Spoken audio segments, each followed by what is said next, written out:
Hello everyone, this is Erik, the Asian movie enthusiast, and this is my review of Sympathy for Mr. Vengeance, a Korean dramatic thriller from 2002 that was directed by Park Chan-wook and stars Shin Hya-kun, Bae Do-na, and Kang-ho. And after purchasing that Vengeance trilogy set that I showcased a few weeks ago, that Blu-ray box set, I got the urge to rewatch these movies, and I noticed that I had only reviewed Old Boy on this channel before, so I may as well review the other two. These are kind of all essential movies, right? Now, in Sympathy for Mr. Vengeance, our main character is a deaf-mute man named Ryu who works at a factory. His sister is suffering from a kidney ailment and is in desperate need for a transplant. Now, after failing to acquire the kidney through legal and illegal means, the hospital eventually, almost miraculously, finds a compatible donor, but Ryu is out of cash. His girlfriend convinces him that kidnapping a child will be the easiest way to acquire the necessary funds. Unfortunately, the situation just spirals out of control. So this begins with a really nice opening, actually, where a radio host is reading a letter written by our main character about his sister. It's a nice little intro to these siblings and shows the closeness and strength of their relationship. The characters in this movie are realistic and convey a sense of desperation. Even early on, you can sense Ryu's frustration with how the donor process is going for his sister, and some of his early plans do not work out well at all. So he makes some mistakes here. Later on, the father of the kidnapped girl becomes increasingly desperate, and some of his plans do not work out that well. So you have two people here who are getting more and more desperate as the film goes on, and things get pretty bad for both of them. So that's one of the core positives for Sympathy for Mr. Vengeance. We're dealing with realistic, flawed characters who can screw things up, just like any normal person in real life. And this is a very grounded movie where most of the characters stand on the border of good and evil. Now, with that said, some of the character interaction is a bit odd or quirky. Park Chan-wook plays with the non-hearing element in a variety of ways, since our main character is a deaf-mute. There are a lot of thoughtful scenes that incorporate that characteristic. So, for example, I really like the scene where Ryu and his girlfriend early in the film are lying in bed and use sign language using a mirror, which is a great idea. Because if you're lying next to each other in bed, you're going to want to, have to turn your body. No, you just put a mirror up, and you can just sign language while you're just relaxing. And the scene opens with the camera behind the mirror. So you're seeing these two people on different sides of the frame with, this black rectangle in the middle of the screen. You're like, what kind of a shot is this? And you don't realize at first that it's a mirror. And then when the camera eventually gets to the other side, you're like, oh, okay. So it's really cool how Park frames these scenes, he sets them up, and how he executes them. It's really good direction here. Really cool stuff. There are plenty of other examples that I could bring up, some of which are rather dark in tone, but the thoughtfulness behind how each of these individual scenes are constructed is really impressive in this. Also, the director executed some scenes in such a way that the viewer may not know exactly how to feel in some of these scenes.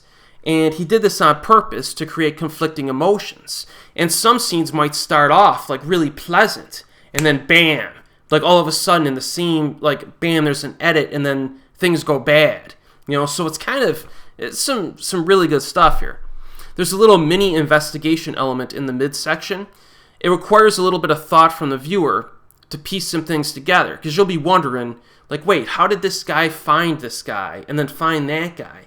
But the clues are there if you look for them. A lot of them are visually presented.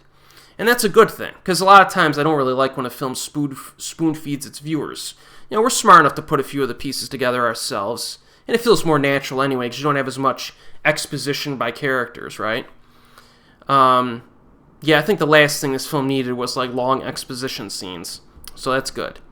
There are a few surprising moments, actually quite a few surprising moments, really. Some thematic depth outside of the revenge element that's portrayed.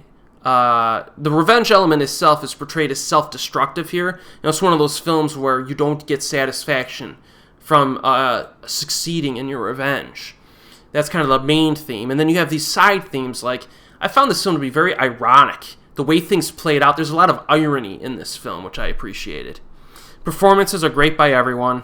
I mean, you know these actors. If you're even remotely familiar with South Korean cinema, all three of the leads are great. So it's no surprise given the quality of acting here. If you're somehow unfamiliar with the leads that I mentioned at the beginning of the video, watch this movie and then watch a bunch of their other stuff. Now, I looked up some online ratings, and I was actually kind of surprised. You know, I found out that this has not been well received by critics, this film. And you assume that, the Vengeance trilogy, critics liked all of them. Critics did not like this film. That's kind of surprising, because the direction is great, and the dramatic elements work so well.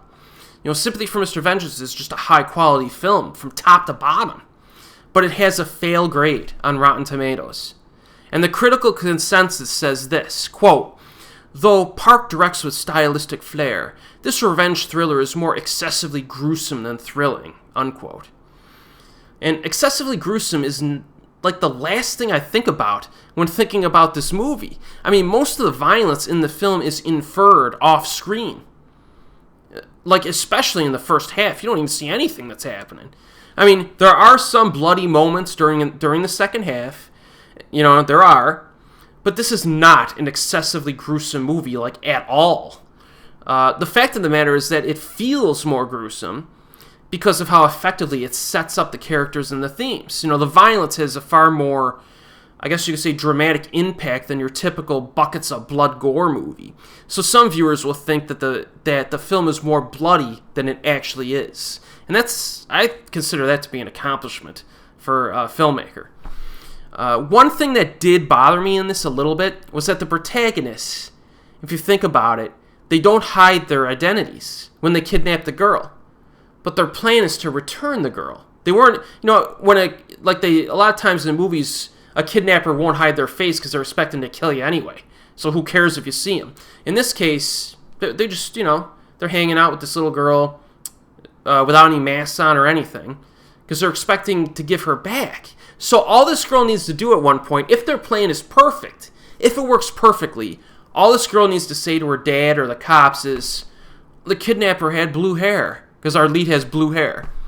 And then either the dad or the cops just need to go to a factory, which they all are associated with, be like, hey Frank, do we ever hire a guy with blue hair here? Do we like, yeah, we just fired him last week. And they're like caught in like two easy steps of investigation. They'd be caught. So I didn't. That distracted me a little bit. It did. Now it does provide for some really interesting character interaction. You know what I mean? Because it actually benefits the film if you could get past that. But you know, it is there. A little distracting. But I highly recommend Sympathy for Mr. Vengeance. It's a classic of Korean cinema. It's currently available on streaming and physical media.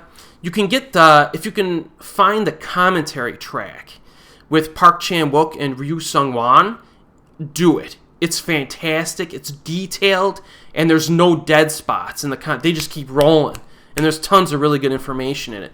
And I know that track is included in the Arrow set that I got. So check this out if you haven't. And as always, I will see you next time.